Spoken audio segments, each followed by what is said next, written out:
നീ ആദ്യം കണ്ട സെലിബ്രിറ്റിയാണ് പറയാൻ ചോദിക്കുന്നത്, അല്ലാതെ മറ്റതല്ല. അയ്യേ എന്തൊക്കെയാ നീ അത് കുഴപ്പമില്ല. As long as there is film, kanji is okay. Kanji is okay. അതിനെച്ചാൽ അനുവേട്ടർ വേറെ വലിയ ബാനിൽ വർക്ക് ചെയ്തിട്ടാണ് ഇങ്ങോട്ട് വന്നത്. അപ്പൊ അവിടെ ഇങ്ങനെ ഫുള്ള് ഭയങ്കര ഫുഡായിരുന്നു. അപ്പൊ എനിക്കൊന്ന് ഡയറ്റ് ചെയ്യണമെന്ന് തോന്നിയപ്പോ ഞാൻ അബാമിന്റെ ഒരു പടം സൈൻ ചെയ്തു. എന്റെ മനസ്സിൽ പടത്തിന് ചാർട്ടിങ്, പേയ്മെന്റ്, അതൊക്കെ മനസ്സിൽ വരുന്നത്. തീരണേ അങ്ങനെ ഒന്നും ചോദിക്കരുത്. ഞാൻ ഒരു ബ്രാൻഡിനെ ഞാൻ പ്രൊമോട്ട് ചെയ്യാൻ ആഗ്രഹിക്കുന്നില്ല ഇപ്പൊ തൽക്കാലം. അബ പ്രൊഡക്ഷൻസിൽ മനോജ് പലോടൻ സംവിധാനം ചെയ്യുന്ന ജൂലൈയിലെ മലയാളം റിലീസാണ് രവീന്ദ്ര നീ എവിടെ. അപ്പം with me joining Aroop Menon, Sheelu Abraham and Dhyan Sreenivasan. Hi. Hi. 3 പേർക്കും വെൽക്കം ടു ദ ഷോ. അപ്പം രവീന്ദ്ര നീ എവിടെ, ഞാൻ ആക്ച്വലി ഇതിൻ്റെ ടീസർ കണ്ടു, ട്രെയിലർ കണ്ടു. ഒരു ഫൺ എൻ്റർടൈൻമെൻറ്റ് മൂവി ആണെന്നാണ് എനിക്ക് തോന്നുന്നത്. അഫ്കോഴ്സ് അനൂപേട്ടനാണ് രവീന്ദ്രൻ. അപ്പോൾ അനൂപേട്ട, രവീന്ദ്രൻ്റെ 3 ക്യാരക്ടർ ട്രേറ്റ്സ് പറയും. ടൈറ്റിൽ ക്യാരക്ടറിൽ പ്രോട്ടഗോണിസ്റ്റ് ആയിട്ട് വരുന്നതാണ്. നീ ഇത് മറ്റേ കോൺപനേക കറോർപതി എന്നൊക്കെ പറഞ്ഞപ്പോ ഇതെന്തോന്നത്?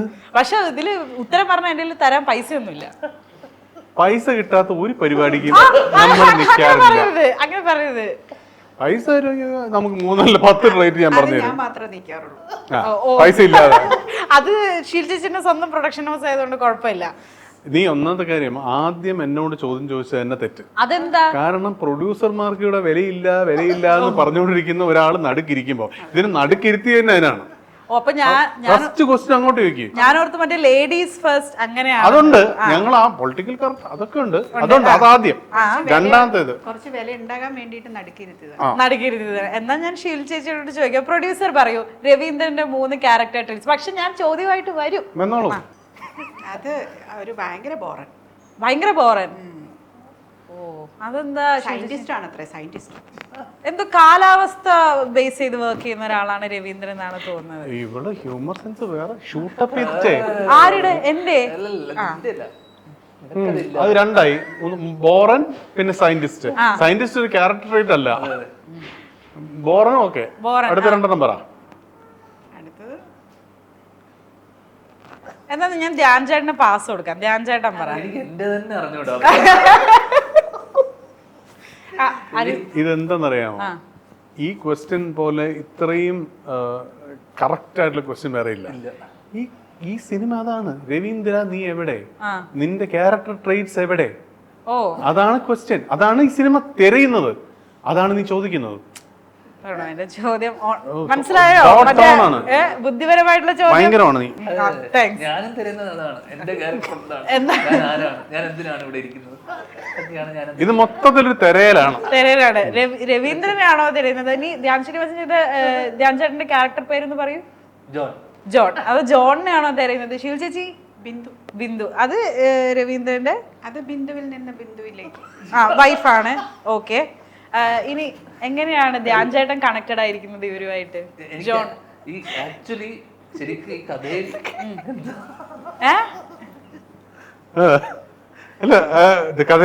ഈ കഥയിൽ ഇവരുടെ കഥയുമായിട്ട് ഒരു കണക്ഷൻ ഇല്ലാത്ത ആളെ ഞാനാണ്. അപ്പൊ നിങ്ങൾ എങ്ങനെ സിനിമയില് ഇപ്പൊ ഇതാ ഇവിടെ ഞെട്ടി ധരിച്ചിരിക്കുന്ന പടമൊക്കെ ഉണ്ട്? അത് പറഞ്ഞിട്ട് കാര്യമില്ല. കമ്പനി ആർട്ടിസ്റ്റുകൾക്ക് അങ്ങനെയാണ്. എങ്ങനെ കണക്ഷൻ ഒന്നുമില്ല, വിളിക്കും അപ്പൊ പോയി അഭിനയിക്കും. ഞെട്ടിയിരിക്കും. അല്ല ശിവ ചേച്ചി, അങ്ങനെ ഒരു ഇതുണ്ട്, ഒരു അഭിപ്രായം ഉണ്ട്. അതായത് അബാവിന്റെ സ്വന്തം ആളാണ് ധ്യാൻ ചേട്ടൻ എന്നെക്കാളും മുന്നേ ആളായ ആളാണ്. അപ്പൊ അത് പോരാൻ തോന്നിയത് ഇപ്പൊ ഒരാളെ കൂടെ എടുത്തു. ഓ, എനിക്ക് വിരോധമില്ല, കാശ് തരത്തില്ല. ഞങ്ങൾ ഓരോരോ ഹോട്ടലുകൾ വിറ്റ് ഒരു പാരമൗണ്ട് സ്റ്റുഡിയോ ഉണ്ടാക്കാനുള്ള പരിപാടിയിലാണ്. അപ്പൊ മൊത്തത്തിൽ എങ്ങനെ ഉണ്ടായിരുന്നു പടത്തിന്റെ ഒരു വർക്കിംഗ് ഒക്കെ? വളരെ വളരെ നല്ലതായിരുന്നു. എന്തായിരുന്നു? അതെന്താ ശിവചേച്ചി അങ്ങനെ? ഇവർക്ക് കഞ്ഞിയൊക്കെ കൊടുത്തോണ്ടിരുന്നേ. കാരണം പൈസയുടെ കുറവ് മൂലം ചിക്കനും മട്ടനൊന്നും വാങ്ങാനും നിവൃത്തിയില്ലായിരുന്നു. അതുകൊണ്ടാണ് കമ്പനി ആർട്ടിസ്റ്റ് എന്ന് പറഞ്ഞാൽ അവർ അഡ്ജസ്റ്റ് ചെയ്തോളും. കഞ്ഞിയൊക്കെ കൊടുത്താലും ധ്യാൻ പറയും ഒരു കുഴപ്പമില്ല. പക്ഷെ ധ്യാൻ ചേട്ടനൊക്കെ കുറച്ച് ആണോ? അനുപേട്ടൻ is quite a foodie, I think, അല്ലേ? ഫുഡിക്ക് കഞ്ഞി കുഴപ്പമില്ല. ആണോ? അത് കുഴപ്പമില്ല.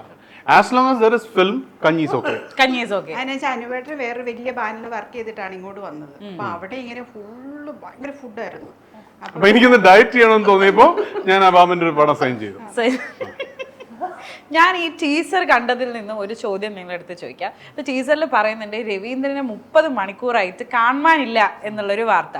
നിങ്ങൾ അതേപോലെ ഒരു 30 മണിക്കൂർ നിങ്ങൾക്ക് തന്നെ എങ്ങോട്ടെങ്കിലും ഒന്ന് പോകാനായിട്ട് ഒരു ബ്രേക്ക് ഷീലുവിന് എനിക്കത് ഏറ്റവും ആഗ്രഹം, എവിടെയെങ്കിലും ഒന്ന് പോയാൽ മതി 30 മണിക്കൂർ. ഷീൽ ചേച്ചി തന്നെ സ്റ്റാർട്ട് ചെയ്യാം. ഷീൽ ചേച്ചി അങ്ങനെ 30 hours കിട്ടുകയാണ്. You can go anywhere and do what ever you like. എന്താ ചെയ്യാ? എൻ്റെ വീട്ടിൽ നിന്ന് എല്ലാവരും ഓടിച്ചിട്ട് ഞാൻ തന്നെ ഇരിക്കും. വീട്ടിൽ തന്നെ ഇരിക്കും. അതാണോ ആക്ച്വലി ചേച്ചിക്ക് ഏറ്റവും വേണ്ടത്? ഞാൻ ഇങ്ങനെ ആലോചിക്കും. ഉദ്ദേശിച്ചത് അബ്രഹാം ചേട്ടനെയാണോ? എല്ലാവരും എനിക്ക് അങ്ങനെ ഒരു കുറച്ച് സമയം എപ്പോഴും ഇരിക്കാൻ ആഗ്രഹിക്കുന്ന ഒരാളാണ്. നീ അല്ലെങ്കിലും വീട്ടിൽ ചുമ്മാ ഇരിക്കുന്നു. അല്ല, ആരും വേണ്ട, ആരും ഉണ്ടാവില്ല, വീട്ടിൽ തന്നെ ഇരിക്കുന്ന ആളാണ്. പക്ഷെ എനിക്ക് തന്നെ കുറച്ച് സമയം ഇരിക്കാൻ ഏറ്റവും കൂടുതൽ എൻജോയ് ചെയ്യുന്നത് എന്താണെന്ന് വെച്ചാൽ തന്നെ ഉണ്ടാവുള്ളൂ വീട്ടിൽ. ഞാൻ ആക്ച്വലി കേട്ടിട്ടുണ്ട് കല്യാണമൊക്കെ കഴിഞ്ഞ് കുട്ടികളായി കഴിഞ്ഞാൽ സ്ത്രീകൾ ഏറ്റവും കൂടുതൽ മിസ് ചെയ്യുന്നത് ഈ അലോൺ ടൈമാണ്, ആ ഒരു മീ ടൈം ആണെന്ന്. ശരിയാണോ ചേച്ചി? ശരിയാണ്. ചേച്ചി ഇപ്പൊ മക്കള് രണ്ടുപേരും മോൻ മാത്രല്ലേ ഉള്ളൂ, എല്ലാം കൂടെ എങ്ങനെ ഇരിക്കുന്നത് ഇപ്പൊ? അല്ല, എന്നാലും ആ പാവം അബ്രഹാം ചേട്ടൻ വല്ലപ്പോഴും ആണ് വീട്ടിലുണ്ടാവുക. പറഞ്ഞേക്ക്, അങ്ങേര് ദുബായിലും ബോംബെയിലും ഒക്കെ ആയിരിക്കും. അയാള് മാസത്തിൽ ഒരിക്കൽ വരുന്നതിനെയാണ് ഈ പറയുന്നത്. അതും വരരുതെന്ന്. മോള് സെയിന്റ് സ്റ്റീഫൻസിലാ എവിടെയോ പഠിക്കാൻ പോയി, ബോംബെയില്. മോനാണെങ്കിൽ രാവിലെ പോയി, അവൻ പിന്നെ ആ വീട്ടിലുണ്ടെന്ന് തന്നെ അറിയില്ല. പിന്നെ നിനക്ക് ആരെയാണ് ഓടിക്കേണ്ടത് ഷീലു? എന്താണ് ആക്ച്വലി നിന്റെ പ്രശ്നം? അങ്ങനെയല്ല, എനിക്ക് അങ്ങനെ ഉദ്ദേശമല്ല. ആരും ഇല്ലാതെ കുറച്ച് ജോലിക്കാരോ ആരും ഉണ്ടാവില്ല. ഈ സിനിമയിലെ രവീന്ദ്രനും അബ്രഹാം ചേട്ടനും നമ്മൾ എന്തെങ്കിലും സിമിലാരിറ്റീസ് ഫീൽ ചെയ്തിട്ടുണ്ടോ? അതൊരു ക്വസ്റ്റ്യൻ ആണ്. ഓ, ഈ രവീന്ദ്രൻ എന്തൊക്കെയോ മറക്കുന്നുണ്ട് അനുപേട്ട വല്ലാതെ. ഒരുപാട് സിനിമകളല്ല, ചെയ്ത 15 സിനിമകളിൽ ജോണിന്റെ ക്യാരക്ടർ ആയിരുന്നു. ചെയ്ത 15 സിനിമകളിൽ 13 സിനിമകൾ അത്യാവശ്യം കുഴപ്പമില്ലാതെ അപ്പുറത്ത് വീഴുകയും 2 സിനിമകൾ പൊട്ടുകയും ചെയ്ത അവസ്ഥയിൽ ആ 2 സിനിമകൾ ഭാരിച്ച ഒരു സാമ്പത്തിക പ്രശ്നം ഇവർക്കുണ്ടാക്കി. അതിലാണ് 6 ഹോട്ടലൊക്കെ വിൽക്കേണ്ടി എന്ന് പറയുന്നത്. 6 ഹോട്ടലിൽ വിൽക്കുന്നു. നമ്മൾ നേരത്തെ പറഞ്ഞ പോലെ കാഞ്ചീപുരം സാരിയും പോച്ചമ്പള്ളി സാരിയും ഒക്കെ വിറ്റിട്ട് നിത്യജീവിതത്തിൽ ഞങ്ങൾക്ക് കഞ്ഞി വാങ്ങിച്ചു തരുന്നു. ഇങ്ങനെയൊക്കെയുള്ള കാര്യങ്ങൾ ചെയ്യുമ്പോൾ ഈ പടം ഇദ്ദേഹം ചെയ്യാനുള്ള പ്രധാന കാര്യം അതൊരു ഓട്ടോബയോഗ്രഫിക്കൽ സിനിമയാണ്. ചേച്ചി യോജിക്കുന്നോ പറഞ്ഞതിനോട്? യോജിക്കുന്നു. അപ്പൊ ഷീലു എബ്രഹാമിന്റെ ഓട്ടോബയോഗ്രഫിക്കൽ ഫിലിമാണ് രവീന്ദ്ര നീ എവിടെയാണ്. അതെന്താന്ന് അറിയാനായിട്ട് നമ്മള് റിലീസ് വരെ കാത്തിരിക്കേണ്ടി വരും. ഇതിനകത്ത് തന്നെ ഉണ്ടല്ലോ, ഒരാള് മാത്രം എവിടെ ഇരിക്കുന്നു, ബാക്കി എല്ലാവരും മുകളിലുണ്ട്. അപ്പൊ അത് ആ ഒരു പോസ്റ്ററിൽ തന്നെ. ഷീലു, നീ ലോകത്തോട് വിളിച്ച് പറയുന്നത് നിന്റെ ജീവിതം ബാലാ കോല ആയിപ്പോയ ജീവിതമാണെന്നാണ്. എനിക്ക് ഒരു കുഴപ്പമില്ല, എന്തായാലും വിചാരിച്ചു അങ്ങനെ തന്നെയാണ്. ഓഹോ, ഞാൻ എന്തായാലും ഇത് എന്താന്നറിയാം, എനിക്ക് സിനിമ ഞാൻ കാണാത്തോണ്ട് എനിക്ക് ഇതിൽ കൂടുതൽ എനിക്ക് കൂടുതൽ ചോദിക്കാൻ പറ്റുന്നില്ല. ജീവിതമുണ്ട്, ഇതിൽ കുറച്ച് ജീവിതാംശം ഉണ്ട്. ചേച്ചി പറയുന്നത് എനിക്കറിയില്ല. അയ്യോ, അതെ, ധ്യാന്റെ എത്ര സിനിമ ഇറങ്ങിയിട്ടുണ്ട് ടോട്ടല്? 100ഓ? എത്രാമത്തെ മൂവിയാ ധ്യാൻ ചേട്ടാ ഇത്? എന്നാലൊരു അപ്രോക്സിമേറ്റ് ഒരു കണക്ക്, ഒരു 101, 100 മേലെ അറിയില്ല. നമുക്കൊരു 100th സിനിമ സെലിബ്രേഷൻ വെക്കണം കേട്ടോ ധ്യാൻ ചേട്ടാ. എന്റെ തന്നെ 21 അപ്പൊ പിന്നെ എന്നാണേലും 101 ആയിട്ടുണ്ടാവും. എന്റെ 21 എന്ന് പറഞ്ഞാൽ നിങ്ങളൊന്ന് ഊഹിച്ചു നോക്ക്. അപ്പൊ എന്നാലും 100 മേളിലായിട്ട്. അപ്പൊ ഇത് 101ാമത്തെ, ഞാനൊരു നമ്പർ ഇട്ട് 101ാമത്തെ പടം. ഈ 101 പടങ്ങളില് ധ്യാൻ കണ്ടിട്ടുള്ള ഈ ഒരു പടമായിരിക്കും. ആണോ? ഈ പടം ഫുള്ള് ധ്യാൻ കണ്ടു എന്ന് എനിക്ക് ഉറപ്പാണ്, അനുപേട്ടനും ഉറപ്പാണ്. പ്രിവ്യൂ. ഓ, എങ്ങനെയുണ്ട് ഒരു ഫിലിം മേക്കർ എന്ന രീതിയിൽ ഒന്ന് പറയും രവീന്ദ്രൻ, നീ എവിടെ എങ്ങനെയുണ്ട്? എങ്ങനെയുണ്ട് ഈ സിനിമ ഒരു ഫിലിം മേക്കർ എന്ന രീതിയിൽ പറ രവീന്ദ്രൻ. എങ്ങനെ? അല്ല, ഇതില്ലേ കഴിഞ്ഞ ഇന്റർവ്യൂവിലും സിനിമയെ കുറിച്ച് ഒന്നും പറയുന്നില്ല. ഇവർ രണ്ടുപേരും തീരെ പറയുന്നില്ല. ഇതിന്റെ ഈ ഉത്തരവാദിത്വം എന്നെ ഭാരിച്ച ഉത്തരവാദിത്വം എന്നെ ഏൽപ്പിച്ചിരിക്കുക. അതിനാണ് കാണിച്ചത്. അത്ര സിനിമ കുഞ്ഞു സിനിമയാണ് ഈ പറയുന്ന പോലെ, വളരെ കുഞ്ഞു സിനിമ. അതിൻ്റെതായിട്ടുള്ള രസങ്ങളുണ്ട്. ഇത്തരം രസങ്ങൾ എന്നുവെച്ചാൽ സിറ്റുവേഷണലായിട്ടുള്ള രസങ്ങൾ.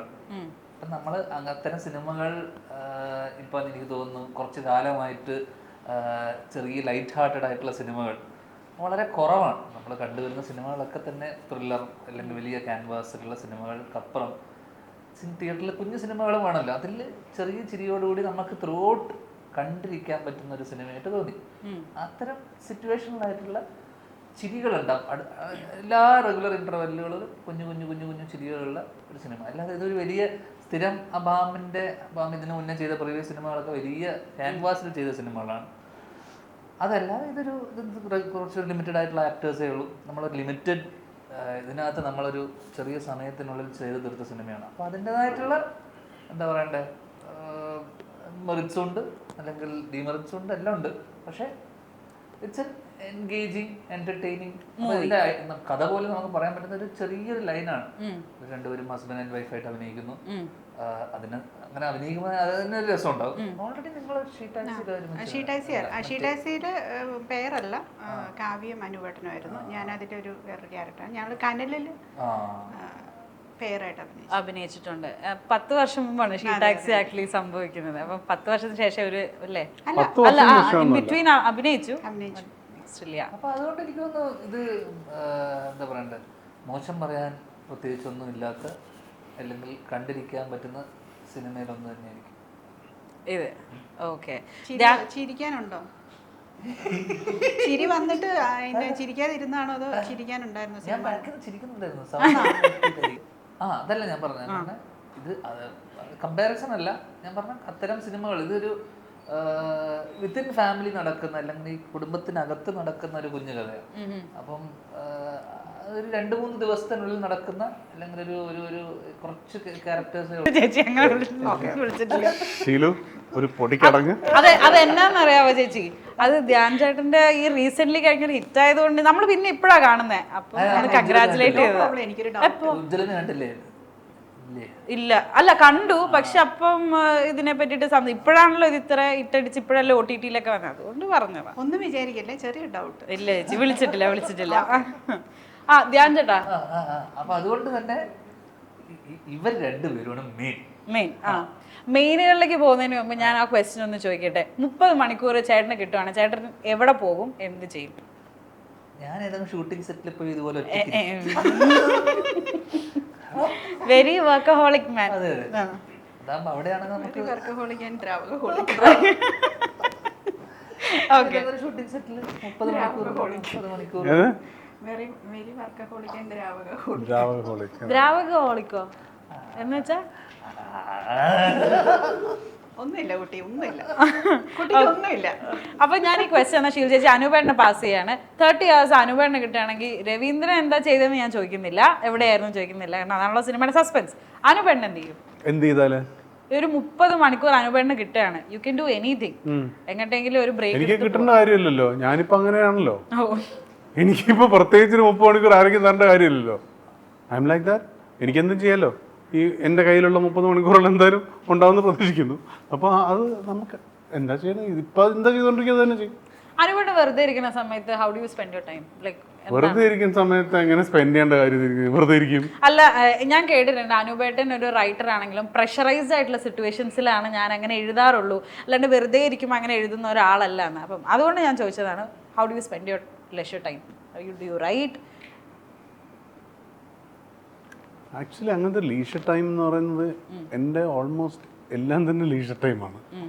Even when I M shooting, നമ്മൾ എഴുതുമ്പോഴായാലും നമ്മൾ ഷൂട്ട് ചെയ്യുമ്പോഴായാലും ഒക്കെ ഇറ്റ്സ് എ ലീഷർ ടൈം. അല്ലാതെ നമ്മൾ ഈ എന്താണ് ഒരു പാറയുടെ മുകളിൽ നിന്ന് ചാടുന്ന സീനൊന്നും നമ്മൾ ചെയ്യുന്നില്ലല്ലോ. നമ്മളിങ്ങനെ ഇരുന്ന് തന്നെയാണ് എല്ലാ സീക്വൻസും. എൻ്റെ പടങ്ങളാണ് ഞാൻ പറയുന്നത്. ഞാൻ അധികം സ്ട്രെസ്സൊന്നും എടുക്കാതെ അത്യാവശ്യം സൈഡിൽ കൂടെ പോകുന്ന ഒരാളല്ലേ. അപ്പം എനിക്ക് അങ്ങനത്തെ ലീഷർ ടൈംസ് തോന്നുന്നില്ല, ഇങ്ങനെയില്ല. ഞാൻ VKP സാറിൻ്റെ ഇൻ്റർവ്യൂ എടുത്തപ്പോൾ സാറ് പറഞ്ഞൊരു കാര്യമാണ്, കാറിൽ ഇരുന്ന് വളരെ ഇൻസ്റ്റൻ്റ് ആയിട്ട് ഡമ്മി ലിറിക്സ് എഴുതിയിട്ട് പ്രിപ്പയർ ചെയ്ത പാട്ടാണ് മഴനീർ തുള്ളികൾ എന്ന് പറയുന്ന song, which is one of my favourite. അതേപോലെ പെട്ടെന്ന് എഴുതിയിട്ടുള്ള വേറെ എന്തെങ്കിലും സോങ്സ് ഉണ്ടോ? എല്ലാ സോങ് തന്നെയാണ്. എല്ലാവർക്കും പ്രൊഡ്യൂസർമാർക്ക് കാശില്ലാതെ വരുമ്പോഴാണ് എന്നെ കൊണ്ട് എഴുതിക്കുന്നത്. സീരിയസ്ലി. ബഡ്ഡി എന്നുള്ള പടം, കടലിൽ കൺമഷി പോലെ, ആ പാട്ട് ഇതുപോലെ തന്നെ. രാജ് പ്രഭാതിമനെ വിളിച്ചു പറയുന്നു, എടാ ഒരു ട്യൂൺ അങ്ങോട്ട് അയക്കുന്നുണ്ട് എന്തെങ്കിലും ഒന്ന്. ഞാൻ പറഞ്ഞു, ഞാൻ എന്തിനായിരുന്നു, മറ്റേ എങ്ങനെ അവിടെ ഇല്ല, അതൊക്കെ പൈസ കൊടുക്കണം, നിനക്കാണെങ്കിൽ വേണ്ടല്ലോ. അങ്ങനെ എഴുതിയതാണ് കടലിൽ കൺമഷി പോലെ. എൻ രാമഴയിൽ, വേഴാമ്പൽ മിഴികൾ, ഇതിൽ ഷീ ടാക്സിയിൽ ഈ ഒരു കാശ് തന്നില്ല. അപ്പം ലാസ്റ്റ് ഇവക്ക് ഷിംലയിലൊക്കെ പോയപ്പോഴേക്കും അത്യാവശ്യം ബഡ്ജറ്റ് കഴിഞ്ഞപ്പം അവിടെ ഒരു പാട്ട് വേണമെന്നൊക്കെ പറഞ്ഞപ്പം സജീവനെ വിളിച്ചു വന്നിട്ടേ ഇങ്ങനെ റഫീഖ് അഹമ്മദിനോ ഹരിനാരായണനോ ഒന്നും കൊടുക്കാൻ പൈസ ഇല്ല, നീ എന്തെങ്കിലും എഴുത്. അങ്ങനെയാണ് വേഴാമ്പലം വഴിയിൽ എഴുതിയത്. അതൊക്കെ അങ്ങനെയാണ്. അതൊന്നും എഴുത്തും അതൊന്നൊരു എന്താ പറയുക, ഇത് ഒന്നത്തെ കാര്യം ഈ എഴുത്തുകളെ ഒന്നും തന്നെ ഇൻക്ലൂഡിങ് മഴനീർത്തുള്ളികൾ don't compare it with season writers. ഇപ്പോൾ ഒരു കൈതപ്രം എഴുതുന്ന ഇതുപോലെയോ അല്ലെങ്കിൽ ഒരു പുത്തഞ്ചേരി എഴുതുന്ന പോലെയോ ഹരിനാരായണൻ എഴുതുന്ന പോലെ, വിനായക് ശശികുമാർ അടുത്ത കാലത്താണ് എന്ത് ബ്രില്യൻ്റ് ആയിട്ടാണ് അയാൾ എഴുതുന്നത്. I am just A word supplier. എനിക്ക് മ്യൂസിക്കിന് ഞാൻ ആ കറക്റ്റായിട്ടുള്ള വേർഡ്സ് കൊടുക്കുന്നു. ഇപ്പം വിൺശംഖിലെ ഗാന്ധർവമായി നീ എൻ്റെ സാരംഗിയിൽ എന്ന് എഴുതുന്നത് വെറും ഒരു ട്യൂണിൻ്റെ ഇതിലാണ്. അതിൻ്റെ ഭയങ്കരമായ അർത്ഥങ്ങളൊക്കെ ചോദിച്ചാൽ ഇത്തിരി പാടായിരിക്കും. അതാണ് എന്നോട് ആര് ചോദിച്ച്, റഫീഖ്. ഞങ്ങൾ മെഴുതിരി അത്താഴങ്ങൾ അതിൻ്റെ പാട്ട് എൻ്റെ ഒരു വീട്ടിലിരുന്നിട്ടാണ് ഞങ്ങളെല്ലാവരും ഭയങ്കര രസമുള്ള മറയത്തുള്ളി കണ്ണായ പാട്ടാണ്. മറയത്തുള്ളി കണ്ണാലും നീല നീല എന്നുള്ള പാട്ടും ഒക്കെ. അപ്പോൾ ആ പാട്ടുകൾ എഴുതിക്കൊണ്ടിരിക്കുമ്പോൾ എന്നോട് ഒരു ദിവസം മുറുക്കി ചോദിച്ചത്, അല്ലടോ എൻ്റെ പാട്ടില്ലേ അതിനകത്ത് ഈ ലൈനിൻ്റെ അർത്ഥം എന്താണ്? ആ ലൈനിന് പല പല അർത്ഥങ്ങളും ആ സമയത്ത് ഷൂട്ടിംഗ് സമയത്ത് ജയസൂര്യ കൊടുത്തിട്ടുണ്ട്. വെൺശംഖിലെ ഗാന്ധർവമായി നീ എൻ്റെ സാരംഗിയിൽ എന്നാണ്. ഈ സാരംഗി എന്താണ് എന്നുള്ളതായിരുന്നു അവിടുത്തെ ഏറ്റവും വലിയ ക്വസ്റ്റ്യൻ. സോ അതൊക്കെ അവൻ്റെ ഇൻ്റർപ്രിട്ടേഷൻസ് ഒക്കെ ഉണ്ട്. സാരംഗി തന്നെ അയാൾ ഗിറ്റാറൊക്കെ വായിച്ചിരിക്കുന്ന ഒരാളാണ്.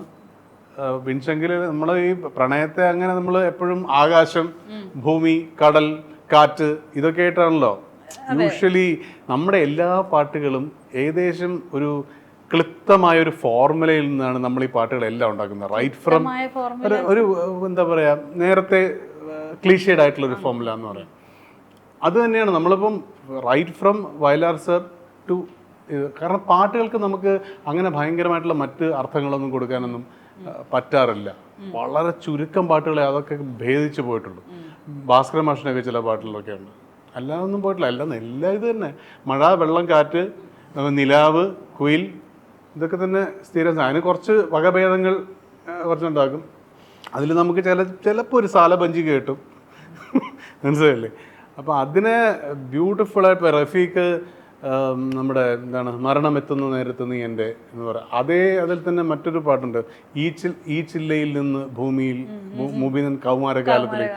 അതിനകത്തുള്ള രണ്ടാമത്തെ മൂന്നാമത്തെ വരിയൊക്കെ നമുക്ക് ഒരിക്കലും ഒരു പാട്ടിൽ ആലോചിക്കാൻ പറ്റാത്ത വരികളാണ്. സൗരയൂഥങ്ങൾ മാത്രമെടുത്തുന്ന മീറൻ മഴക്കാടിനുള്ളിൽ എന്നൊക്കെ പറഞ്ഞിട്ട് ലൈൻസ് ഉണ്ട്. സോ അങ്ങനെ ചില പാട്ടുകൾക്ക് മാത്രമേ നമുക്ക് ആ ഒരു വിധാനത്തിലേക്കൊക്കെ പോകാൻ പറ്റുള്ളൂ. ഇത് ചുമ്മാ വേർഡ് സപ്ലൈ, എയർ സപ്ലൈ എന്ന് പറയുന്നില്ല, വേർഡ് സപ്ലൈ. പക്ഷെ അതിനൊരു കഴിവ് വേണം അല്ലേ? പിന്നെ കഴിവ് വേണ്ടത്. ഓക്കെ. എനിക്ക് അതുപോലെ തന്നെ അനുപേന്റെ മൂവീസിലെ ഫീമെയിൽ ക്യാരക്ടേഴ്സിന്റെ പ്ലേസ്മെന്റ് എനിക്ക് ഭയങ്കര ഇഷ്ടമാണ്. ഫോർ എക്സാമ്പിൾ ഇപ്പോൾ കോക്ടെയിലെ സമൃദ്ധ സുനിൽ എടുത്തു നോക്കിയോട്ടെ, ഡോൾഫിൻസിലെ കൽപ്പന മാം, ട്രിവാൻഡ്രം ലോഡ്ജിലെയും കാലിഫോർണിയയിലെയും സൺ ചേച്ചീൻ്റെ ക്യാരക്ടർ, ഇതൊക്കെ. സോ ഈ എഴുതാനിരിക്കുമ്പോൾ ഇവിടുന്നൊക്കെയുള്ള ഇൻസ്പിറേഷൻസ് എവിടെ നിന്ന് കിട്ടുക? ഞാൻ ഈ സെയിം ക്വസ്റ്റ്യൻ അഗൈൻ VKP സാറിന് ഇന്റർവ്യൂ എടുത്തപ്പോൾ അദ്ദേഹത്തോട് ചോദിച്ചു. He told he get it from the books that he reads. അപ്പം VKP ഒരു പുസ്തകം വായിച്ചതായിട്ട് എന്റെ അറിവില്ല. എന്നോട് പറഞ്ഞത് എങ്ങനെയാ? കള്ള പ്രകാശേട്ടാ പറഞ്ഞത് അനൂപേട്ടൻ വായിക്കുന്ന പുസ്തകങ്ങൾ അല്ലല്ല, സാറിന് വായിക്കുമ്പോ കിട്ടുന്നത് വെച്ചിട്ടാണ് സാർ അങ്ങനെ ഇന്റർവ്യൂ കഴിഞ്ഞിട്ട് നമുക്കൊരു കോൾ ചെയ്യണം. ഞാൻ ആ ക്ലിപ്പ് കാണിച്ചു തരാം, ഞാൻ വെറുതെ പറയല്ല. അപ്പൊ അനുപേട്ടൻ എവിടെ നിന്നാണ്? അപ്പൊ നീ മാത്രമല്ല തള്ളു. ഞാൻ അവരെയൊക്കെ കണ്ടല്ലേ പഠിച്ചേ, ഗുരുക്കന്മാരാണ്. ആര്? ധ്യാൻ ചേട്ടനാ. എല്ലാവരും അനൂപേട്ടന്റെ കഥകളുടെ രസം എന്ന് വെച്ചാൽ അനൂപേട്ടനായിരിക്കും ആ കഥയിൽ ഏറ്റവും നല്ല മനുഷ്യൻ. ഞാനായിരിക്കും ഏറ്റവും ചെറിയ ക്യാരക്ടറും. അപ്പം ഡീസന്റ് ഞാനായിരിക്കും. അനുപേട്ടനായിരിക്കും. അത് ശരിക്കും മനഃപൂർവ്വം എന്നൊരു പ്ലേസ്മെന്റ് ആണോ? അത് അങ്ങനെ ആയി പോകുന്നതാണ് അനുപേട്ടൻ. അങ്ങനെ ആവണമല്ലോ ഞാനല്ലേ എഴുതുന്നത്, അതുകൊണ്ട് അങ്ങനെ ആയിരിക്കണം. അനുപേട്ടൻ ഒരു ഡയലോഗ് ഉണ്ട്, to be a one woman man you need a quality of mind. അതൊക്കെ ഉണ്ട്. അത് പക്ഷെ കിടിലൻ ഡയലോഗാണ്. ജീവിതത്തിൽ ഞാൻ അതൊക്കെ എടുത്ത് സ്റ്റാറ്റസ് ഇട്ടിട്ടുണ്ട്. ഈ സിനിമയിലും ഭയങ്കര ഡീസന്റ് അല്ലേ? ആണ്, അങ്ങനെ ആവണമല്ലോ. അങ്ങനെ ആവണം. എന്തായാലും ഞാൻ ചോദിച്ചതിനുള്ള ചോദ്യത്തിനുള്ള ഉത്തരം അനുപേട്ട, ഇങ്ങനെ പവർഫുൾ ആയിട്ടുള്ള ബ്യൂട്ടിഫുൾ ആയിട്ടുള്ള സ്ത്രീകളെ, അയ്യോ ഐ ഫോർഗോട്ട് ടു മെൻഷൻ മേഘന ഇൻ ബ്യൂട്ടിഫുൾ മൂവി. പറയൂ, എന്താ ചോദ്യം തരുന്നു? അല്ല, ഇങ്ങനെ ബ്യൂട്ടിഫുൾ ആയിട്ടുള്ള സ്ത്രീകളെ എങ്ങനെയാണ് എഴുത്തിലൂടെ കൊണ്ടുവരുന്നതിന്റെ ഇൻസ്പിറേഷൻ? ഞാൻ എന്റെ ചുറ്റും കാണുന്ന ബ്യൂട്ടിഫുൾ ആയിട്ടുള്ള സ്ത്രീകളെയാണ്, അതുകൊണ്ട് തന്നെയാണ്. അപ്പൊ ഇതൊക്കെ ചേട്ടന്റെ ചുറ്റും ചേട്ടൻ കണ്ടിട്ടുള്ള സ്ത്രീകളാണ് ഇവരൊക്കെ പെൻ ഡൗൺ ചെയ്യുന്നത്. മോറോലെസ് അത് തന്നെയാണ് എൻ്റെ ചുറ്റുമുള്ളത്. പിന്നെ ഓഫ്കോഴ്സ് ഒരു റൈറ്ററിന് എന്തെങ്കിലും വേണ്ടേ, ഒരു ഇമാജിനേഷൻ്റെ ഒരു കണികയെങ്കിലും അയാളിൽ വേണ്ടേ, അപ്പോൾ അതുകൊണ്ടാവും. ബട്ട് നമ്മളെ മെൻ ആർ മോണോട്ടണസ്. ഒരു ഏകതാനം എന്ന് പറയാം. നമ്മളൊരു ഒരൊറ്റ ഇതിൽ നമുക്ക് ഓൾമോസ്റ്റ് എല്ലാ പുരുഷന്മാരെയും നമുക്ക് ഡിഫൈൻ ചെയ്യാം. സ്ത്രീയെ നമുക്ക് അങ്ങനെ ഡിഫൈൻ ചെയ്യാൻ പറ്റില്ല. She is multitudes.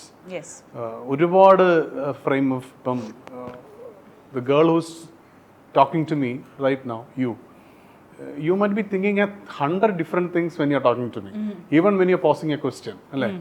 അപ്പോൾ that excites us as a writer, that excites you. അതെന്താണെന്ന് എക്സ്പ്ലോർ ചെയ്യാനായി. Of course. ഓക്കെ, അങ്ങനെയാണെങ്കിൽ ഞാൻ അനുപേട്ടനോട് ചോദിക്കുകയാണ്, അനുപേട്ടൻ കണ്ടിട്ടുള്ളതിൽ വെച്ച് ഏറ്റവും സുന്ദരിയായിട്ടുള്ള സ്ത്രീ ആരാണ്?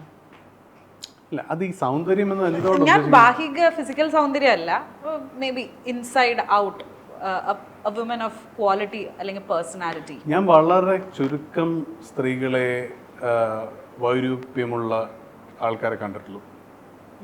അതായത് അഗ്ലി എന്ന് നമുക്ക് പറയാവുന്ന ആരും തന്നെ ഇല്ല എന്ന് പറയാം. അവർക്ക് അവരുടേതായ മാനിഫെസ്റ്റേഷൻസും അവർക്ക് അവരുടേതായ ഭയങ്കര രസമുള്ള ഒരു ഒരു കോൺഫ്ലുവൻസ് ആണ് സ്ത്രീ എന്ന് പറയുന്നത്. ഒരുപാട് ഭയങ്കര ഇൻട്രസ്റ്റ് കണ്ടോ? ഞാൻ ഇത്രയും ഹാപ്പി ആയിട്ട് ഞാൻ കണ്ടിട്ടേ. സ്ത്രീകൾ ഇത്ര നന്നായിട്ട് ഡിഫൈൻ ചെയ്യുവാണ്. ഇതായിരിക്കുന്ന അടുത്ത 30 മണിക്കൂർ കിട്ടിയ കംപ്ലീറ്റ് ആൾക്കാർ അടിച്ചുപൊളിയിലാക്കി ഒറ്റയ്ക്ക് ഇരിക്കണമെന്ന് പറയുന്ന എന്ത് ജെന്യുവൻ ആണത്. ഷീ മീൻസ് ഇറ്റ് അല്ലേ? ഇത് ഒരു ആണിന് പറയാൻ പറ്റുമോ? പറയാൻ പറ്റും, പറയാറില്ല. ആ ഒരു ഡിപ്ലോമാസിയും പരിപാടിയൊക്കെ വെച്ചിട്ട് ഡിപ്ലോമാസിയിലാണ് അവൻ മുന്നോട്ട് പോകുന്നത്. അതൊക്കെ കണ്ടീഷൻഡ് ആയതുകൊണ്ട് പറയാം. അത് എന്തുകൊണ്ടാണ് അങ്ങനെ പറയുന്നതെന്ന് ചോദിച്ചാൽ, നമുക്ക് നമ്മളായിട്ട് ഇരിക്കാൻ പറ്റുന്ന തന്നെയുള്ളപ്പോഴായിട്ടാണ് എനിക്ക് തോന്നിയിട്ടുള്ളത്. ബാക്കി എല്ലാവരും അഭിനയിക്കുകയാണ്, എല്ലാവരുടെയും മുന്നിൽ ഹലോ കവർ യു എന്ന് പറയുമ്പോൾ പോലും അഭിനയിക്കുകയാണ്, കൈ കൊടുക്കുമ്പോൾ പോലും ഒരു ചെറിയ അഭിനയം അതിനകത്തുണ്ട്. എനിക്ക് ഞാനായിട്ട് ഇരിക്കണമെങ്കിൽ ഞാൻ തന്നെ ഉണ്ടാവണം, അതുകൊണ്ട് പറഞ്ഞാണ്. അപ്പോൾ എനിക്ക് ഞാനായിട്ട് ഇരിക്കാൻ ഞാൻ ആഗ്രഹിക്കുന്നു. എൻ്റെ വേൾഡിൽ ഇപ്പം നമ്മൾ കല്യാണം കഴിഞ്ഞ് മക്കളുണ്ടെന്നൊക്കെ പറഞ്ഞ് മരിക്കുന്നിടം വരെ എപ്പോഴും ഇവരുടെ കൂടെ ഇരിക്കണമെന്നില്ല. എനിക്ക് എൻ്റെ സ്പേസ് വേണം. ഞാനൊരു ഇൻഡിവിജ്വലാണ്. ആ ഇൻഡിവിജ്വാലിറ്റിയിൽ വേറെ ആരുമില്ല, ഞാൻ മാത്രമേ ഉള്ളൂ. ശരിയല്ലേ? കേരള സിനിമാ ചരിത്രം കണ്ട ഏറ്റവും ഫെമിനിസ്റ്റ് ആയിട്ടുള്ള ഡയലോഗായി ഇത് പിൽക്കാലത്ത് രേഖപ്പെടുത്തും. അത് കുഴപ്പമില്ല.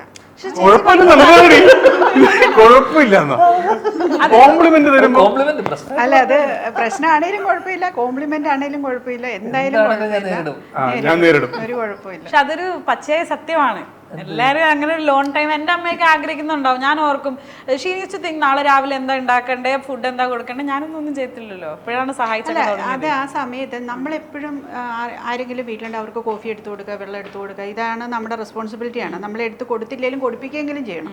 അത് കൊണ്ട് കൊടുക്കുന്നത് നീറ്റായിട്ടൊരു ട്രെയിൽ വെച്ച് അത് അങ്ങനെ കൊണ്ട് കൊടുക്കുക. ഇതൊക്കെയാണ് ഒരു സ്ത്രീ എന്ന് പറയുന്നത് എല്ലാവരും ആഗ്രഹിക്കുന്നത്. നമ്മൾ അങ്ങനെ ആവണം താനും, അങ്ങനെ അല്ലാന്ന് ഞാൻ പറയുന്നില്ല. പക്ഷേ നമുക്ക് സ്വയമായിട്ട് ഒരു ഭയങ്കര ടേസ്റ്റി ആയിട്ടുള്ളൊരു കോഫി ഉണ്ടാക്കി നമ്മൾ തനിയെ ഇരുന്ന് കുടിക്കുന്നൊന്ന് ആലോചിച്ച് നോക്കിയേ. നമുക്ക് ഇഷ്ടമുള്ള കാര്യം ആലോചിച്ചുകൊണ്ട് മാനിഫെസ്റ്റ് ചെയ്യാം, എന്തുവേണേലും ചെയ്യാം. അത് ഏറ്റവും ബ്യൂട്ടിഫുൾ മൊമെൻ്റ് ഒരു സ്ത്രീയുടെ. എനിക്ക് മേ ബി ചേച്ചി പറയുന്നത് എനിക്ക് അത്രയും കണക്ട് ചെയ്യാൻ പറ്റില്ല, because I have very less life experiences when compared to you. ഞാനൊക്കെ ആ ഒരു ഇതിനകത്തേക്ക് എത്തുന്നല്ലേ ഉള്ളൂ. അപ്പോൾ എനിക്ക് അതിൻ്റെ ഒരു ബ്യൂട്ടി ചേച്ചി പറയുന്ന രീതിയിൽ അതേപോലെ ക്യാച്ച് ചെയ്യാൻ പറ്റില്ല. ബട്ട് സ്റ്റിൽ അത് ചിലർക്കേ ഉള്ളൂ കേട്ടോ. അതങ്ങനെ അത് എല്ലാവർക്കും അങ്ങനെ ആവണമെന്നില്ല. ചിലർക്ക് അങ്ങനെ ഒരു ടൈം കിട്ടുമ്പോൾ അവർ ഏറ്റവും ക്രൗഡഡ് ആയിട്ടുള്ള ഒരു സ്ഥലത്ത് പോയി നിൽക്കാൻ ആഗ്രഹിക്കും. ഭയങ്കര DJ പാർട്ടിയൊക്കെ ഉള്ള ഒരു സ്ഥലത്ത് പോയി ഡാൻസ് ചെയ്യാൻ ആഗ്രഹിക്കുന്നവരുണ്ട്. എൻ്റെ ഒരു ഫ്രണ്ട് ഉണ്ട്, എൻ്റെ നേരെ ഓപ്പോസിറ്റാണ്. പക്ഷെ ഞാൻ ആരുമില്ലാത്തടത്ത് ഇരിക്കാൻ ആഗ്രഹിക്കും. അപ്പോൾ ഇതൊക്കെ ഓരോരുത്തരുടെ ഇഷ്ടങ്ങളാണ്. അപ്പോൾ അതിൽ എൻ്റെ ഒരു ഇഷ്ടം ഞാൻ പറഞ്ഞു എന്നേ ഉള്ളൂ, അല്ലാതെ എല്ലാവരും അങ്ങനെ ചെയ്യണം എന്നല്ല പറഞ്ഞു. അത് മാത്രമല്ല, എനിക്ക് തോന്നുന്നു യുവർ ജനറേഷൻ, യു ഇൻക്ലൂഡഡ്, കുറച്ചുകൂടെ പ്രിവിലേജ്ഡ് ആയിട്ടുള്ള സ്പേസിൽ നിന്നാണ് സംസാരിക്കുന്നത്. ഈ ജനറേഷൻ അതല്ല. യുവർ ജനറേഷൻ കേരളത്തിന്റെ സിറ്റുവേഷനിലാണ് ഞാൻ പറയുന്നത്. അപ്പൊ അതുകൊണ്ട് മോൾക്കത് മനസ്സിലാക്കാൻ കഴിയാത്തത് ഇത്തരം ഒരുപാട് പ്രിവിലേജസും വേറൊരു സ്റ്റാൻഡ് പോയിന്റ് എന്നാണ് നിങ്ങളെല്ലാം ഇന്ന് ലോകത്തെ കാണുന്നത്. അല്ല അനുപേട്ട, മേ ബി ഒരു 10 years കഴിഞ്ഞിട്ട് എനിക്ക് ഇതുമായിട്ട് ഏറ്റവും കൂടുതൽ റിലേറ്റ് ചെയ്യാൻ പറ്റും. ചിലപ്പം അതും റിലേറ്റ് ചെയ്യാൻ പറ്റണമെന്നില്ല. കാരണം നിങ്ങൾ വളരെ ലിബറേറ്റഡ് ആയിട്ടുള്ള ഒരു സ്പേസിലൂടെയാണ് ഇപ്പൊ കടന്നു പോകുന്നത്. ഈ പറയുന്ന ചെയിൻസും ഈ പറയുന്ന കൺഫൈൻസും ഒന്നും നിങ്ങൾക്കുണ്ടാവാൻ സാധ്യതയില്ല ഇപ്പോഴത്തെ ഒരു പോക്ക് കണ്ടിട്ട്. പക്ഷെ അത് എന്താ പറയാ ഇപ്പം ഷീലു ചേച്ചിനെ പോലുള്ള അമ്മമാരും ചേച്ചിമാരും ഒക്കെയാണ് നമുക്ക് അതിനുള്ള ഒരു സ്പേസ് ഉണ്ടാക്കി. ഷീലു വളരെ യങ്ങാണ് കേട്ടോ. നീ ഇങ്ങനെ പറഞ്ഞ അമ്മ അമ്മൂമ്മ വിളിക്കരുത്. ഞാൻ ചേച്ചി എന്ന് പറഞ്ഞു. നീ അമ്മ അമ്മൂമ്മ ആന്റി എന്ന് തുടങ്ങിയത്. പിന്നെ Very young girl. പറഞ്ഞില്ല. എന്തൊക്കെയാ രാജേട്ടാ പറയുന്നത്? അമ്മയാണ്, അമ്മൂമ്മയാക്കാതിരുന്നാ മതി. എന്നാ ചേച്ചി ഇരിക്കുന്ന നോക്ക്. ഇപ്പൊ എന്നെക്കാളും യങ് ആയിട്ടല്ലേ ചേച്ചി ഇരിക്കുന്നത്. Like look at what she is wearing. ഒരു പക്ക ഇന്ത്യൻ വുമൺ ആയിട്ട് ഇരിക്കുകയാണ് ചേച്ചി എപ്പോഴും ഇങ്ങനെ. ഞാൻ ചേച്ചി ഷീലു ഇതുപോലത്തെ ഒരു സാധനം ഇട്ടുണ്ടോ ഒന്ന് രാവിലെ ധ്യാനൊക്കെ പറഞ്ഞ് മാറ്റിയതാണ്. ഇത് വളരെ സുന്ദരിയായിരിക്കുന്നു ചേച്ചി. ഇത് ചേച്ചിയുടെ ബ്രാൻഡിലെ സാരി? അങ്ങനെ ഒന്നും ചോദിക്കരുത്. ഒരു സാരി, ഒരു സാരി. ഞാൻ ഒരു ബ്രാൻഡിനെ ഞാൻ പ്രൊമോട്ട് ചെയ്യാൻ ആഗ്രഹിക്കുന്നില്ല ഇപ്പൊ തൽക്കാലം. ഇപ്പൊ തൽക്കാലം രവീന്ദ്ര നീ എവിടെ എന്നുള്ളത് മാത്രം പ്രൊമോട്ട് ചെയ്യാൻ സാരി ബ്രാൻഡ് ഒക്കെ മാറ്റി വെക്കും. തന്റെ ആത്മകഥാപരമായ ഒരു സിനിമ പ്രൊമോട്ട് ചെയ്യാനെത്തിയ സ്ത്രീയോട് നീ ചോദിക്കേണ്ട ചോദ്യങ്ങളല്ലേ ചോദിക്കുന്നത്. എനിക്ക് അത്ര ഈ അവസരത്തിൽ പറയാം. അതെന്താന്നറിയോ, ആത്മകഥാപരമായിട്ട് എനിക്ക് കൂടുതൽ ചോദിക്കണമെങ്കിൽ ഞാൻ സിനിമ കാണണ്ടേ, അപ്പോഴല്ലേ എനിക്ക് കൂടുതൽ ചോദിക്കാൻ പറ്റുക. എനിവേ നിങ്ങളെ ഇനി ഞാനൊരു ഇബ്രാഹിം മാത്യു എന്നുള്ള കഥാപാത്രമാണ് ഞാൻ അവതരിപ്പിക്കുന്നത്. ഞാൻ ഇനി നിങ്ങളെ ഒരു ഫൺ ഗെയിം റൗണ്ടിലേക്ക് കൊണ്ടുപോവാണ്. എനിക്ക് ആ ബൗളൊന്ന് ഓരോ ക്വസ്റ്റിനും മുന്നേ ഭയങ്കര ജീവിതവും നീ ഇവരോട് എന്തൊരു ക്ലാസ് എടുത്ത് അല്ലേ. അതെന്താ അറിയോ, അനുവേണ്ട കാണാൻ ഞാൻ സീരിയസ് ആവും. അതാണ് എനിക്കിങ്ങനെ like I like what he's talking. മൂപ്പർ സംസാരിച്ചൊക്കെ കേൾക്കാൻ ഭയങ്കര അല്ല, ഞാൻ ഇത്ര സീരിയസ് ആയിരിക്കണം അത് കാണണ്ടേ. നമ്മുടെ ഈ ജനറേഷൻ ആയതുകൊണ്ട് അങ്ങനെ നമ്മളൊന്ന് സൈലന്റ് ആണല്ലേ രാജേട്ടാ.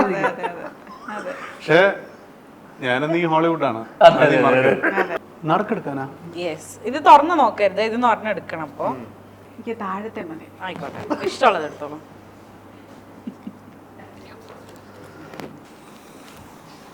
ഇത് പാട്ട് പാടണം ഡാൻസ് കളിക്കാൻ നമുക്കുള്ള പരിപാടിയാണ്. ഞാനില്ലാട്ടോ. അങ്ങനെയൊന്നുമില്ല. ഇവിടെ തുറന്നു നോക്കി. തുറന്നു നോക്കിയോ? തുറന്നു നോക്കാൻ പാടില്ലേ? പാടില്ല, തുറന്നു നോക്കാൻ പാടില്ല. നിങ്ങൾക്ക് ഇത് എക്സ്ചേഞ്ച് ചെയ്യണമെങ്കിൽ എക്സ്ചേഞ്ച് ചെയ്യാം. ചിറ്റേ അങ്ങോട്ടും ഇങ്ങോട്ടും എന്നാ വെച്ചോ. എക്സ്ചേഞ്ച് ചെയ്യണമെങ്കിൽ എക്സ്ചേഞ്ച് ചെയ്യാം. അത് എക്സ്ചേഞ്ച് ചെയ്യുന്നതുകൊണ്ട് പ്രത്യേകിച്ച് ഗുണങ്ങളൊന്നുമില്ല. ജസ്റ്റ് വേണമെങ്കിൽ ഒരു സംഭവം ഇപ്പൊ വേറെ ഒരു ചിറ്റായിരുന്നു വേണ്ടത്, this is not my thing എന്നൊരു തോന്നിയാൽ വേണമെങ്കിൽ എക്സ്ചേഞ്ച് ചെയ്യാം. നോ ഇല്ല, തുറന്നു നോക്കിയില്ല, പിന്നെ ലോക്ക്ഡായി. അപ്പം ഇനിയിപ്പോൾ അതിനെ പറ്റിയിട്ട് നമുക്ക് സംസാരിക്കാം. ധ്യാൻ ചേട്ടാ എന്താ കിട്ടിയത്? എന്തിങ്ങനെ കറക്റ്റ് എടുത്ത് മൈ ഫസ്റ്റ് ചിയേഴ്സ്. അതെന്തായത്? ചിയേഴ്സ് മന്തി വെച്ചതോ? ആ മന്തി വെച്ചത് എനിക്ക് തോന്നുന്നൊരു 8ാം ക്ലാസ്സിലൊക്കെ ആയിരിക്കും. 8 പഠിക്കുമ്പോ.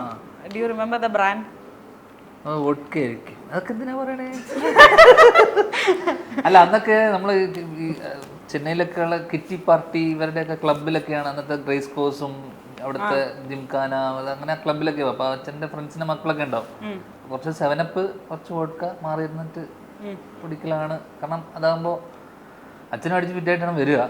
ഫ്രണ്ടിൽ നമ്മളെ ഫിറ്റായിട്ട് കിടക്കുമ്പോൾ 7up കുടിച്ചിട്ട് ഫിറ്റായിട്ട് ഇരിക്കുന്ന ഞാൻ മാത്രമേ ഉണ്ടാവുള്ളൂ. ചേച്ചി അത്ര ഒരു ഹൈ ഫ്ലൈങ് ആളാണെന്ന് എനിക്ക് തീരെ പാർട്ടി പേഴ്സൺ അല്ല, ഇപ്പഴല്ല. പിന്നെ അതെ, അവിടെയാണ് നിന്റെ കുട്ടിക്കാലം. ശ്രീനേട്ടനെ ഞങ്ങൾ കാണുന്ന സന്ദേശത്തിൽ ശ്രീനേട്ടൻ റേസ് കോഴ്സിൽ അടിച്ച് W നിൽക്കുന്ന അടിപൊളി. എടാ അത് നമുക്ക് ഇരിക്കണം. മൈ ഫസ്റ്റ് സെലിബ്രിറ്റി എൻകൗണ്ടർ അതാണ്. ഞാൻ ആരെ എൻകൗണ്ടർ ചെയ്തിട്ടില്ല. നീ ഉദ്ദേശിച്ച എൻകൗണ്ടർ അല്ല ചേച്ചി ആദ്യമായിട്ട് മുഖത്തോടൊക്കെ കണ്ട് അയ്യോ മനസ്സിലായി. അങ്ങനെ ഒരു സെലിബ്രിറ്റി ആയിട്ട് ബന്ധമില്ല. ഞാൻ എൻകൗണ്ടറിന്റെ ആളല്ല. എന്തിനാണ് ഈ ക്വസ്റ്റ്യൻ? ചേച്ചി ആദ്യമായിട്ട് ചേച്ചി സെലിബ്രിറ്റി എന്ന് പറയാൻ ചോദിക്കുന്നത് അല്ലാതെ മറ്റതല്ല. അയ്യേ എന്തൊക്കെയാ എൻകൗണ്ടറാ? മീൻസ് ആദ്യമായി കണ്ടതാണ് നിങ്ങൾ ഉദ്ദേശിച്ചത്? ഞാൻ ആദ്യമായി അഭിനയിച്ചതാണോ? അല്ലല്ല, ചേച്ചി ആദ്യമായി ഇങ്ങനെ ഒന്ന് നേരിട്ടിരുന്ന് സംസാരിക്കാനായിട്ട് ചാൻസ് കിട്ടിയ ഒരു സെലിബ്രിറ്റി ആദ്യം ആരുമല്ല, നൺ അതർ ദാൻ ധ്യാൻ്റെ അച്ഛൻ. ആണോ? ശ്രീനിവാസൻ സാർ ആയിരുന്നു? കറക്റ്റായിട്ട്, സത്യമായിട്ടും. എനിക്ക് high flying race course mafia don. അല്ല, എൻ്റെ ഒരു സിനിമ ജീവിതം തുടങ്ങുന്നത് തന്നെ എൻ്റെ ഫസ്റ്റ് ഷോട്ട് എടുക്കുന്നതും ഞാൻ ആദ്യം സംസാരിക്കുന്നതും അദ്ദേഹത്തോടാണ്, അദ്ദേഹത്തോടൊപ്പമാണ്. ഓർമ്മയുണ്ടോ? ബാലപാഠങ്ങൾ പോലും എനിക്ക് പറഞ്ഞു തന്നതും ഞാൻ ഔട്ട് പോയി ഫ്രെയിം ഔട്ട് പോകുമ്പോഴൊക്കെ ഇങ്ങോട്ട് മാറി നിൽക്കുക കുട്ടി എന്ന് പറഞ്ഞ് എന്നെ പഠിപ്പിച്ചു തന്നു. ഞാൻ അതുകൊണ്ട് ഞാൻ അദ്ദേഹത്തെ ഏത് സിനിമ ചെയ്യുമ്പോഴും ഒരു ഗുരുസ്ഥാനത്ത് കണ്ട് അദ്ദേഹം എൻ്റെ മനസ്സിൽ വരാറുണ്ട്. ഞാൻ എപ്പോഴും ഒരു ഷോട്ട് അഭിനയിക്കാൻ പോകുന്നതിന് മുന്നേ എൻ്റെ മനസ്സിൽ ആദ്യം വരുന്ന ശ്രീനേട്ടൻ്റെ മുഖം. ഓ സൂപ്പർ. എന്റെ മനസ്സിൽ പോലും വരാറുണ്ട്. ധ്യാൻചേട്ടന്റെ മനസ്സിൽ ആരാ വരാറ് അങ്ങനെ ഒരു ഗുരുസ്ഥാനീയമായിട്ടാണെങ്കിലും? എന്റെ മനസ്സിൽ പടത്തിന്റെ ചാർട്ടിങ്, പേയ്മെന്റ്, ഷെഡ്യൂൾ അതൊക്കെ മനസ്സിൽ വരുന്നത്. തീരണേ, മഴ പെയ്യല്ലേ. അങ്ങനെ എനിക്ക് ആരോടും അങ്ങനെ ഒരു റെസ്പെക്ട് എന്ന് വെച്ചാൽ എനിക്ക് ആദ്യമായിട്ട് ഞാൻ അഭിനയിക്കുന്ന അദ്ദേഹത്തോടൊപ്പമാണല്ലോ, ആദ്യമായിട്ട് സംസാരിക്കുന്നതും അത് കഴിഞ്ഞ് ഷോട്ട് കഴിഞ്ഞ് പോയി ഇരുന്ന് സംസാരിക്കുന്നതൊക്കെ. അപ്പോൾ എനിക്ക് ആ ഒരു നമുക്ക് അങ്ങനെയല്ല, എപ്പോഴും നമ്മൾ ആദ്യം കാണുന്ന ഒരു വ്യക്തിയോടുള്ള ഒരു സ്നേഹം, ആ ഉപകാര സ്മരണയിലാണ് ഇവനെ എല്ലാ പടത്തിലും കാസ്റ്റ് ചെയ്യുന്നത്. ഞാൻ കണ്ട ആദ്യമായിട്ട് ഞാൻ വർക്ക് ചെയ്ത സ്റ്റാർ അനുവേട്ടനാണ്. കാര്യം ഓ 916 എന്ന് പറഞ്ഞ പടത്തിൽ ഞാൻ അസിസ്റ്റ് ചെയ്യുന്നു. ഇവൻ അസിസ്റ്റ് ചെയ്യുന്നു പറയരുത്, അത് പറയരുത്.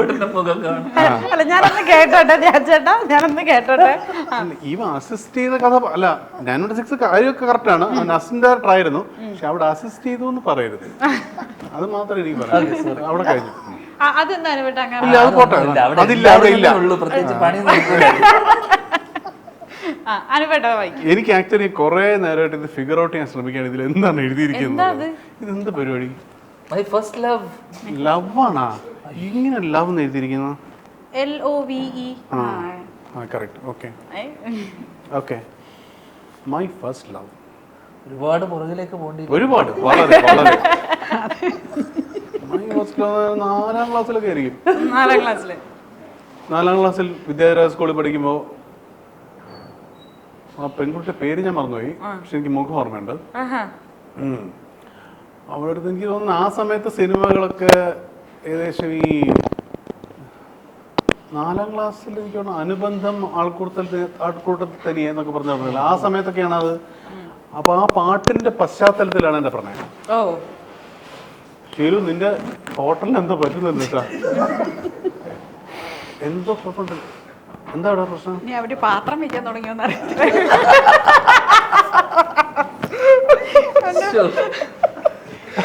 എല്ലാം കൂട്ടിപ്പിറക്കി വിറ്റ് കാശുണ്ടാക്കാനുള്ള പരിപാടിയാണോന്ന് എബ്രഹാം മതി വിളിച്ചു പറഞ്ഞൊരു ഡൗട്ട്. ഈ ഇന്റർവ്യൂവിന് ശേഷം ഒരു തീരുമാനം ഉണ്ടാവുന്നതായിരിക്കും. അപ്പൊ അത്രേ ഉള്ളൂ. അതാണ് 4ാം ക്ലാസ്സിലെ പ്രണയമാണുള്ളത്. എനിവേ, അപ്പം ജൂലൈയില് തിയേറ്റേഴ്സിലേക്ക് രവീന്ദ്ര നീ എവിടെ വരുന്നതായിരിക്കും. Thank you so much for joining me. Thank you so much for joining us. അപ്പൊ എല്ലാവരും തിയേറ്ററിൽ പോയിട്ട് സിനിമ കാണുക. ഏത് സിനിമ? രവീന്ദ്ര നീ എവിടെ.